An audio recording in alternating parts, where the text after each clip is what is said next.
An elderly man, believing his son was taking him to a nursing home, stepped out of the car, only to be left utterly astonished.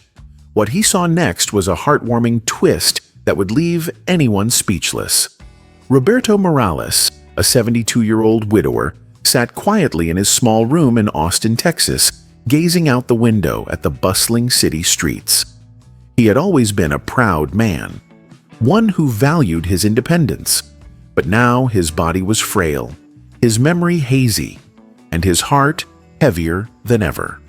Living with his son, Alejandro, and daughter-in-law, Mariana, Roberto felt like a shadow of the man he once was.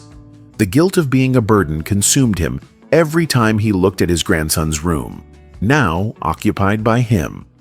The hurried goodbyes from his family before work and the meals delivered by their kind neighbor Teresa made him feel even more like an outsider. The thought of moving to a nursing home no longer felt like exile. It seemed like relief. Yet, beneath his stoic exterior, Roberto longed for something he couldn't name. He didn't just feel forgotten. He felt unnecessary. Life hadn't always been this way. His thoughts often drifted back to San Antonio, where he and his late wife, Sophia, built a life together in their small wooden house. Sophia had brought warmth into his world, her laughter filling every corner of their home. Roberto had adopted Alejandro when he married Sophia. The boy wasn't his by blood, but from the very first moment, Alejandro had called him Dad. Roberto had promised to give him everything. Together, they had turned their modest home into a sanctuary filled with love, hard work, and simple joys.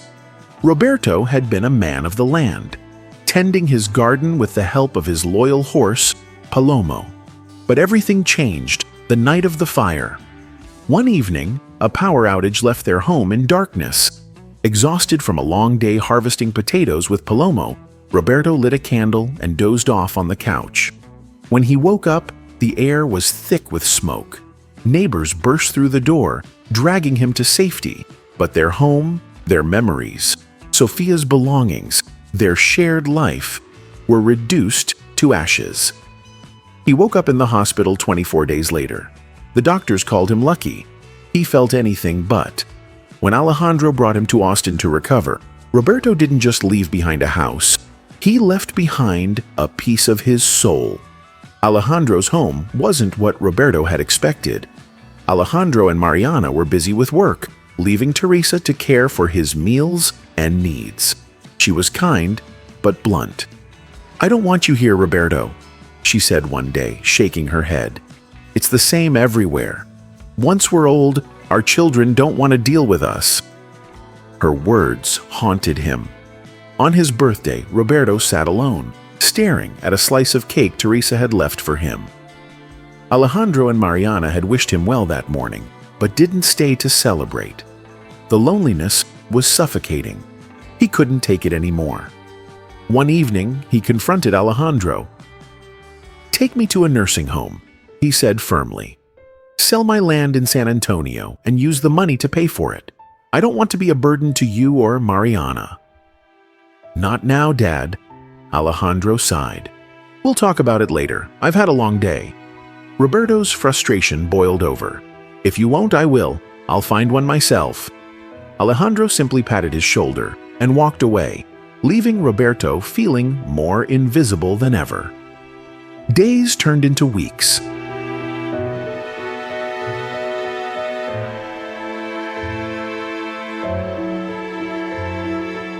Every night, Roberto sat on the edge of his bed, clutching a worn photograph of Sophia, whispering apologies for the burden he had become. The silence in Alejandro's house amplified his loneliness. Then, on a bright Saturday morning, everything changed.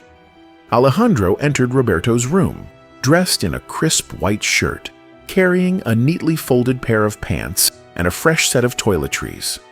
Mariana followed, holding clean towels and fresh sheets. "Pack your things, Dad," Alejandro said, his voice firm but unreadable. "We're going on a trip." Roberto froze, his hands trembling as he grasped Sophia's photograph.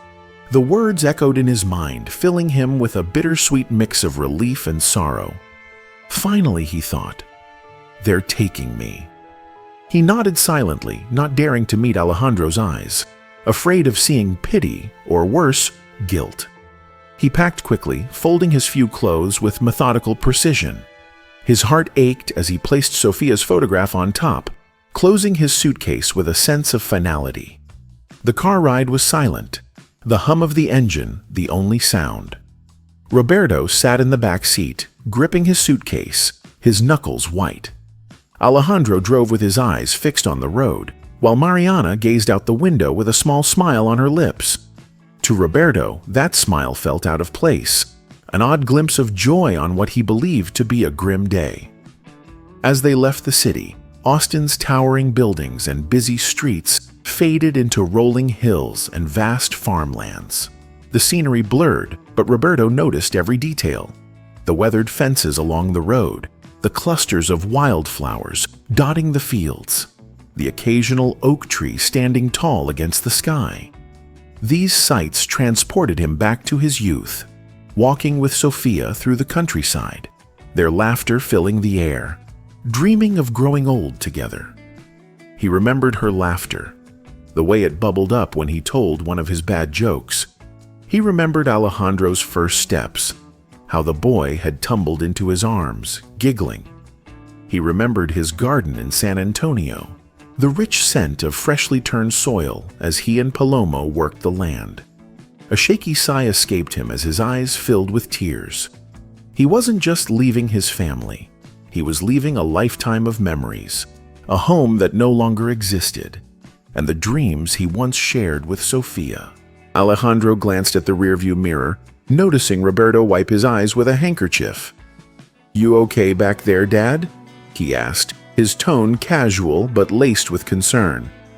Roberto quickly tucked the handkerchief into his pocket and nodded slightly. "Just tired," he murmured. Mariana turned in her seat and gave him a gentle smile. "We're almost there. You'll feel better soon." Roberto swallowed the lump in his throat. Almost there. The words echoed in his ears. Was this a promise of relief or confirmation of his worst fear? As the car climbed a winding road surrounded by dense trees, Roberto realized he no longer recognized the area. His heart pounded. There were no houses, no signs of civilization, just brief glimpses of sunlight filtering through the thick foliage. The road stretched endlessly before them, disappearing into the horizon. Life has a way of making us feel forgotten, especially as we grow older. But this story reminds us of something profound. Love is not always expressed in words, but in actions. Roberto believed he was a burden, convinced that his family wanted to send him away, but he failed to see the quiet ways they still cared. This teaches us a vital lesson. Never assume your worth is measured by how much you can do. You are valuable simply because you exist. Sometimes love is shown in ways we don't immediately recognize. Instead of isolating ourselves in our fears, we must learn to trust those who care for us. For families, this story is a reminder to cherish the elderly, to show them they are not forgotten. A simple conversation, a shared meal, or a small gesture of inclusion can make all the difference. Aging is not about fading away. It's about being embraced by those we love until the very end. Would you like me to refine or expand this lesson further?